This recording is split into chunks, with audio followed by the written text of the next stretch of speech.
This morning po, napaka-amazing.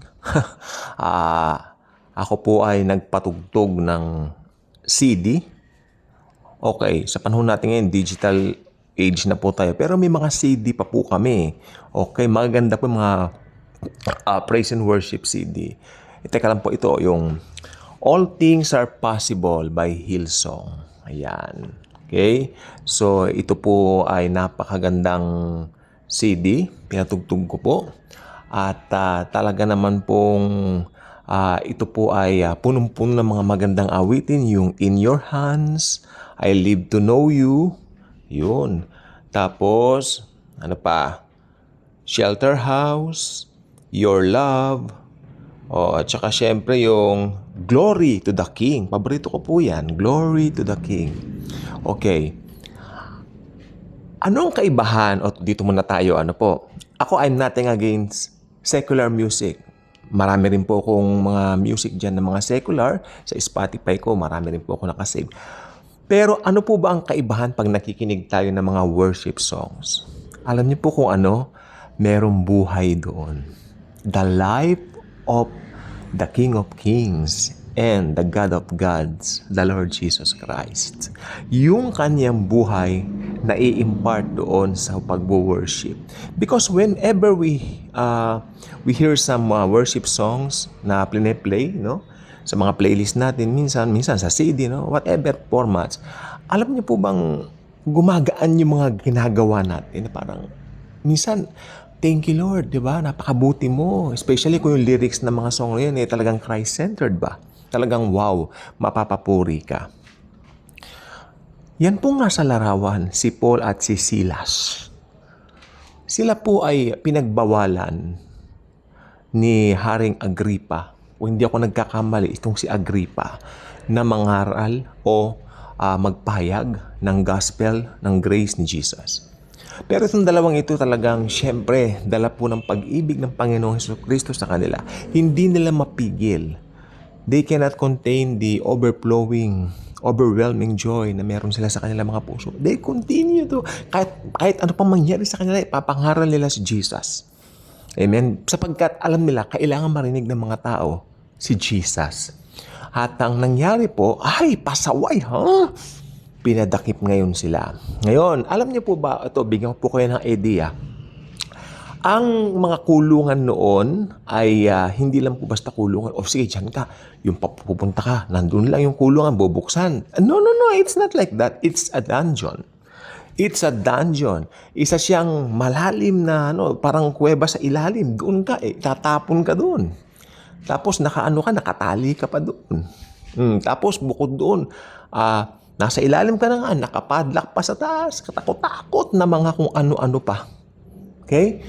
Pero, ito naman po maganda sa kanila Ito po ang kagandahan kay Paul at kay Silas.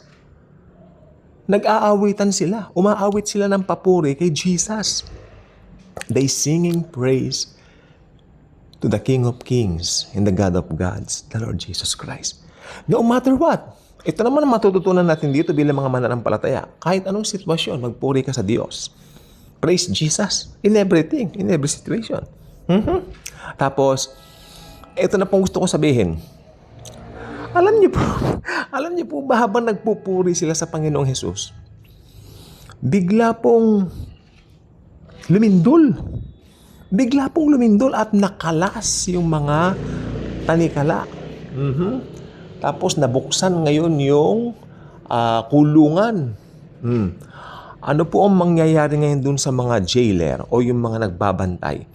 Kapag ka nakatakas ang iyong bihag, ipapapatay ka ng hari. So, ang nangyari ngayon, yung jailer na bantay doon, sabi niya, papatayin ko na lang ang aking sarili.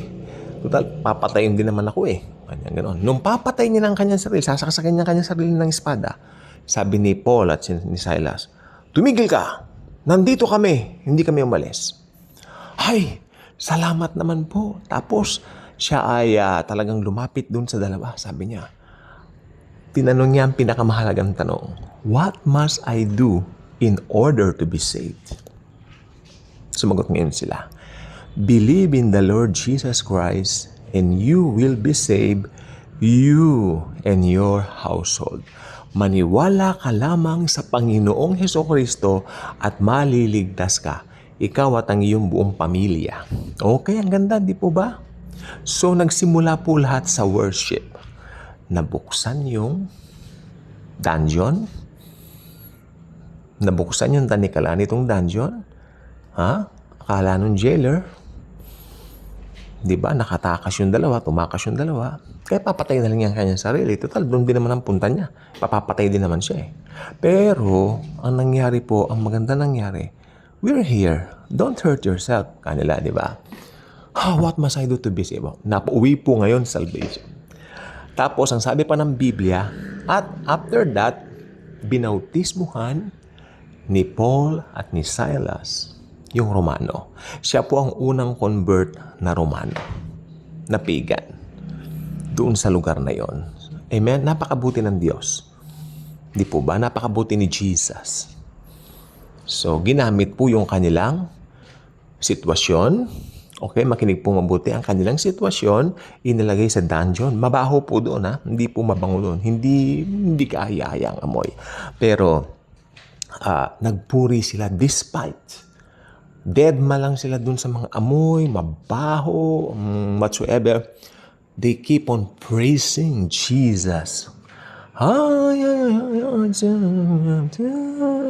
Basta, gano'n. Basta, they praise Jesus.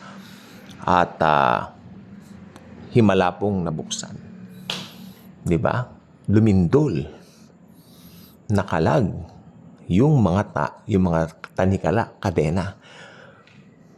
Pero, nung papatay na nung jailer ng kanyang sarili, he's about to kill himself, was about to kill himself, we're here, don't do that, don't hurt yourself. At nauwi po sa kaligtasan ng kaluluwa ang mga buong pangyayari.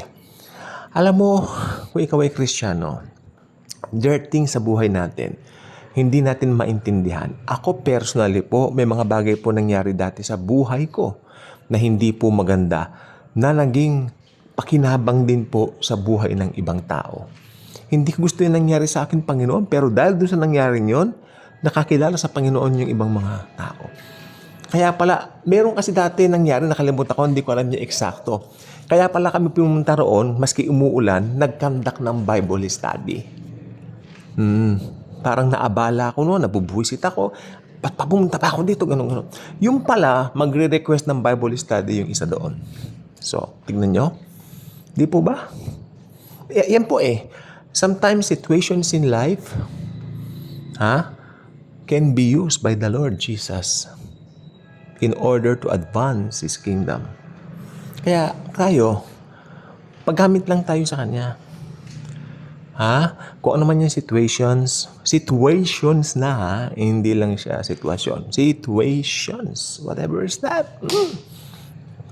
Alam niyo, ang demonyo, number 1 role niya, man-distract ng mga born-again Christians.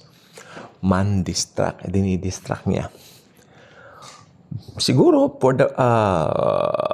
sa umpisa nadidistract kayo, pero, alam niyo, on the way na yung blessings niyo. Dahil, ang Panginoon, ibang klaseng kumilos. Titiyakin ng Panginoong Hesus ang ending niya ay tagumpay at victory. Tulad ng nangyari kay Paul at Silas. Nagsimula sa dungeon na mabaho, kinulong sila doon, umawit ng papuri sa Panginoong Hesus. Nakalas ngayon nung malakas na lindol yung mga tanikala. Natakot yung jailer, about to kill himself. Pero, di ba, ang ending nun, sabi nila, wag mong patayin sarili mo, don't kill yourself. We're here. Hindi naman kami umalis. Then, naitanong, ang pinakamahalagang tanong, what must I do to be saved? Believe in the Lord Jesus and you will be saved. You in your household. Kaya kung hindi pa kayo subscriber sa ating channel, I invite you to do so. Click the notification bell. Share this video. Share Jesus, His love, His grace. Tandaan ninyo, kahit anong situation mo, kayang gamitin ng Panginoong Hesus for your good. Romans 8:28. All things work together for good for those who love Jesus. Thank you, and Jesus truly loves us all.